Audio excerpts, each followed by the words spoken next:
মারিয়াম জাহান সীমা লিখেছেন, আমি যে জায়গায় নামাজ পড়ি তার পাশে ড্রেসিং টেবিলের আয়না আছে। আমার নামাজের মধ্যে আয়নার দিকে নজর চলে যায়, এতে কি আমার নামাজ হবে?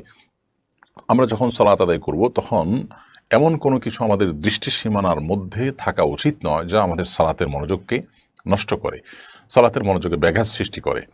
অতএব আমরা যখন সালাত আদায় করব, ঠিক আমাদের সামনে যদি আয়না থাকে এবং সেই আয়না যদি আমাদের চোখ পড়ে, অর্থাৎ আমাদের দৃষ্টি সীমানার মধ্যে থাকে, তাহলে সেক্ষেত্রে সেটা অনুচিত হবে। হয় আমি তার ডানে বামে এমন কোনো জায়গায় দাঁড়াবো যে আয়না চোখ পড়বে না, অথবা পেছনে দাঁড়াবো যে এত দূরে চোখ যাবে না, অথবা কিছু দিয়ে আয়না ঢেকে নিব।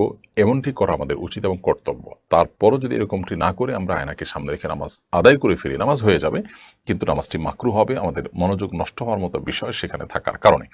বিশেষ করে যদি কেউ আয়নার দিকে তাকায়, সেক্ষেত্রে নামাজ মাকরু হবে। নবী করিম সাল্লাল্লাহু আলাইহি ওয়াসাল্লাম, বুখারীর একটি বর্ণনা মতে, তাকে একবার সালাত আদায় করবার জন্য এক টুকরো কাপড় দেওয়া হয়েছে।